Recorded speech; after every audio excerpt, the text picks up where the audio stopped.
Okay, guys. The sixth one would be. Yes, I know.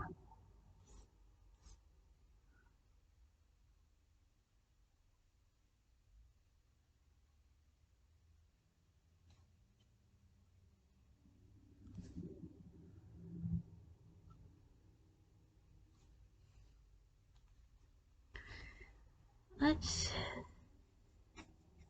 do top 3 stories that sound fake but are 100% real. Part 6. Today's kids aren't safe in our communities. Inflation's making it harder to buy a house to start a family. Sometimes the truth is stranger than fiction. Today, we're going to look at 3 stories that demonstrate that. But before we get into today's stories, if you're a fan of the strange, dark, and mysterious delivered in story format, then you've come to the right channel because that's all we do, and we upload 3 or 4 times every week. So if that's of interest to you, please get a job as a barista at the Like Button's favorite Starbucks, just so you can give them a severely burnt cup of coffee every morning. Also, please subscribe to our channel and turn on all notifications. Sorry, I like iced coffee better. All right, let's get into today's stories. Speaking of it, when I go to McDonald's, I need some iced coffee.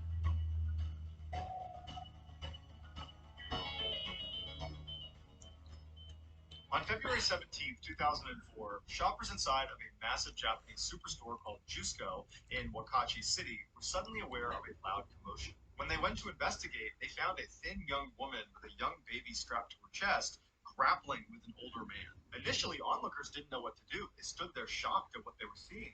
Then the woman yelled out, "Thief!" The man she was fighting with was in his late 60s, and he had pinned the woman and her baby up against his bank of ATMs, and his fists were clenched like he was holding whatever it was he took from her. 3 men from the crowd immediately jumped into action and wrestled the man off of the woman and pinned him to the ground and began trying to pull his hands open to take out whatever he had stolen from this woman. But the man would not unclench his fists. So these 3 men. Oh, a minute, guys.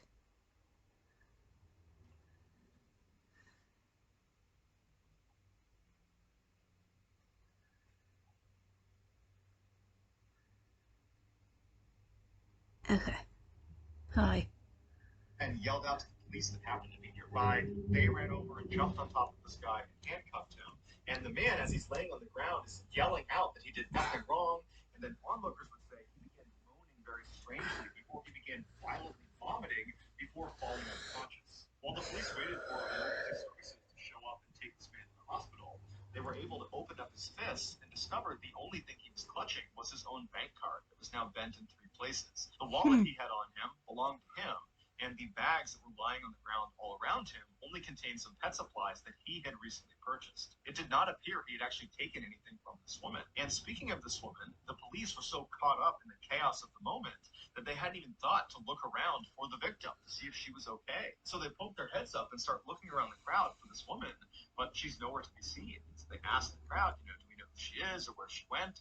And nobody knew. The police did think it was odd that this woman had walked off without talking to them first, but they figured if she walked away, then everything must be fine. And so they labeled the incident an attempted robbery and they closed the case. The following day, the older man, who became known as Mr. A by police, died at the hospital as a result of heart failure caused by extreme stress. When the police found out about this, they simply went into the case file, updated it to show the suspect had died, and did not investigate further. But Mr. A's family refused to believe he had just attacked a young woman and her baby who was completely out of character. He was a gentle retiree who had spent 40 years working for a chemical manufacturer and now was collecting a pension and working part-time as a security guard. He lived with his wife, his children, and his grandchildren, and he lived about a kilometer away from Jusco, where he had gone that day to get some hamster food for his grandson's hamster. His family pleaded with police to reopen the case and investigate this woman because she must have done something to start this altercation. The police initially resisted, but ultimately conceded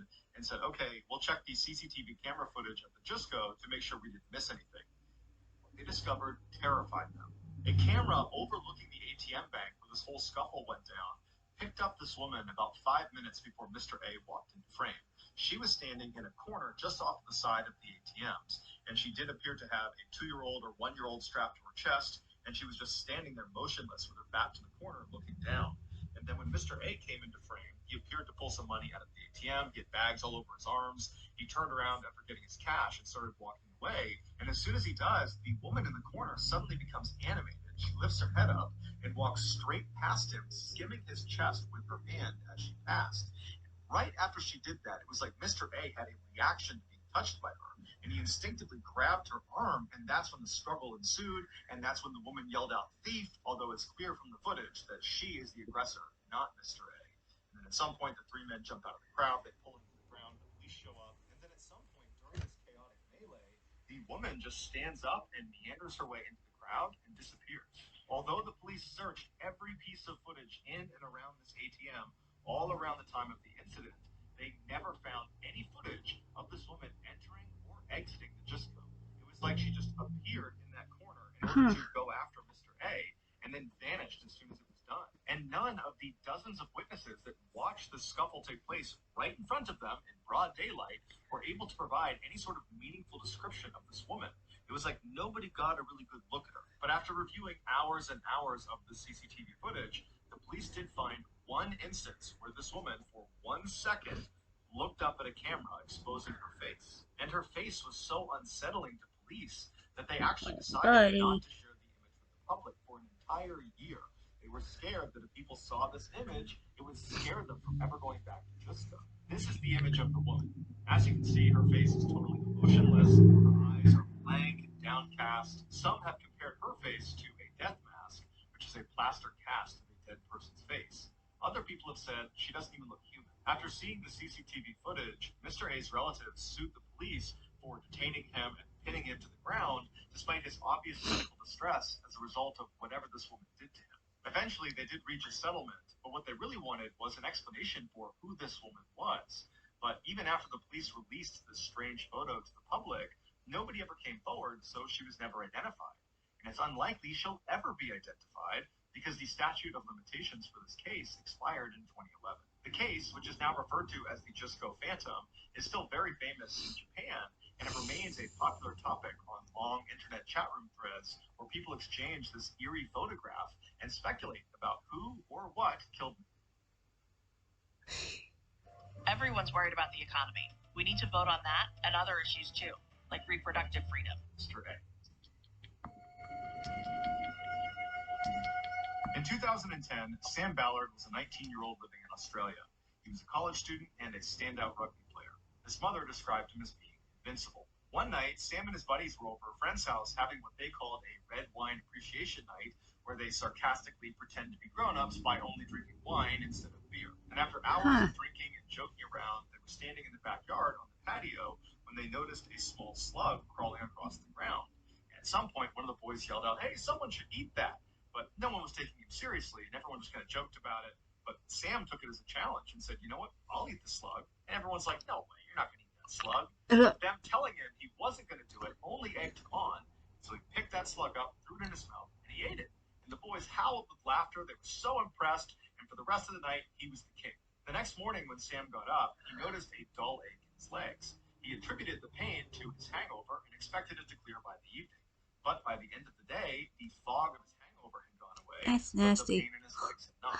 The following day, when he woke up, the pain was not only still there, it had intensified. And so he told his mother about it, and her first concern was that he could be developing multiple sclerosis, something his dad had. Sam was concerned about that too, but he also told her that he had eaten this slug, and he was concerned that, maybe this could be some sort of allergic reaction to that. And his mother said, "You know what, you got nothing to worry about with the slug. Nobody gets sick from things like that." So they went to the doctor, and multiple sclerosis was very quickly ruled out, which was a huge relief to the Ballards. But the doctor said they didn't really have a good reason for why Sam was experiencing this leg pain. Sam brought up the fact that he had eaten the slug, and even though his mom didn't think it was a big deal, he was wondering if maybe this could be an allergic reaction. And the doctor said that off the top of their head, they had no idea if the slug had anything to do with his leg pain. But a couple of days later, the doctor called Sam back and said they'd had a chance to do some research, and they spoke to their colleagues, and it looks like Sam had something called rat lungworm disease. This is an infection most commonly found in rats that's caused by a parasitic worm that can be passed down to snails and slugs if they eat the rat feces that contains the parasite's larva. Based on Sam's symptoms, which now included persistent dizziness and vomiting, the doctor informed him that most likely the slug he consumed at that party was a carrier of the parasite.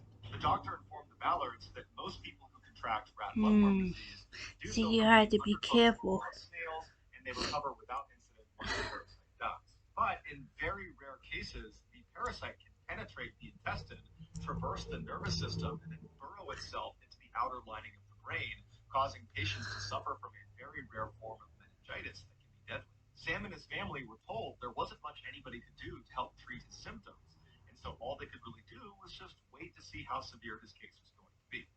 Unfortunately, Sam's was extremely severe. Just a few days after his diagnosis, Sam did develop the rare form of meningitis, and he slipped into a coma for 420 days.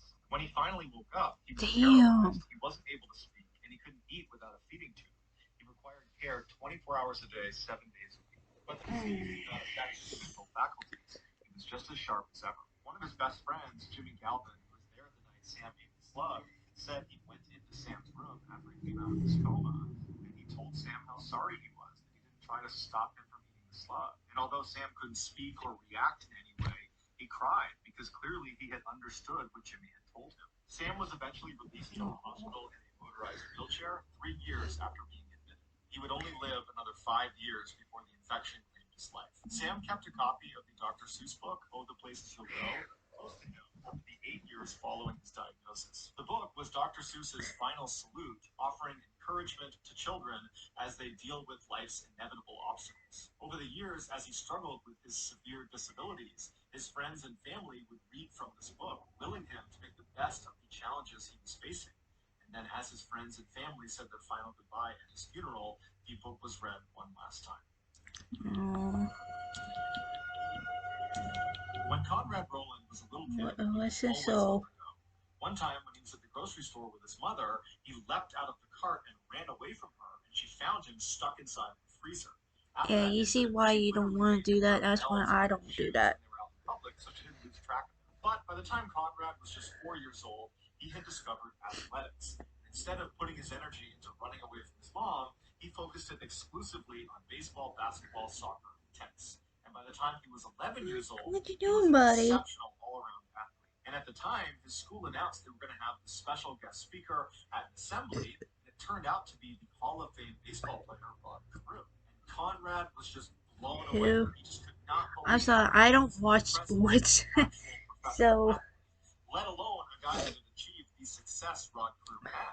And so after this assembly, when he got home, it was all Conrad could talk about. It was just how incredible Mr. Carew was, and how he, Conrad, was going to be a professional athlete just like Mr. Carew.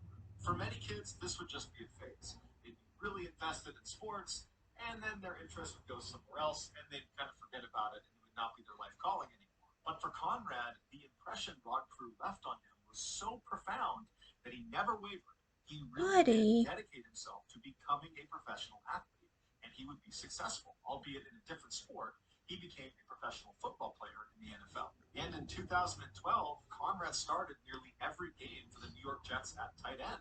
It was like his professional career was going off without a hitch. But in 2013, he injured his knee, which sidelined him for about 2 years. And even though he diligently rehabbed and got back to full strength, the teams were not really ready to take a flyer on him because they were worried his knee would just give out again. He continued to train extremely hard in hopes of landing another contract, but his playing career was starting to look bleak. During the 2016 offseason, Conrad was back home in California visiting his family. One night, as his mother, Mary, was making dinner, Conrad was sitting at the table filling out his driver's license renewal form. And when he got to the section where it asked him if he wanted to be an organ donor, he stopped. He asked his mother, are you an organ donor? She would say, yeah, I am.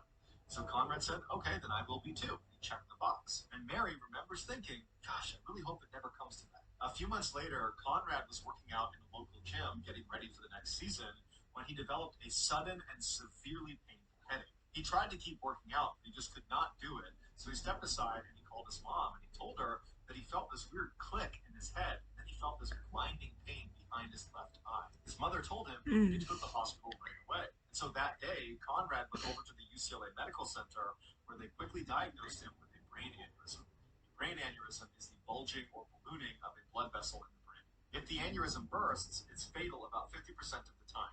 And for the people who survive a ruptured aneurysm, most likely they will suffer from significant neurological deficits. After his diagnosis, Conrad remained positive and assured his family he was going to kick this thing's butt. But on December 12th, just 4 days after he was admitted, Conrad's aneurysm burst and he never regained consciousness. Because Conrad was an organ donor, the doctors kept his body on life support and they called the recipients at the top of the donor lists. One of them was a man in his 70s who a year earlier had suffered a massive heart attack and desperately needed a new heart. When he and his wife got the call, they were shaking. They couldn't believe it.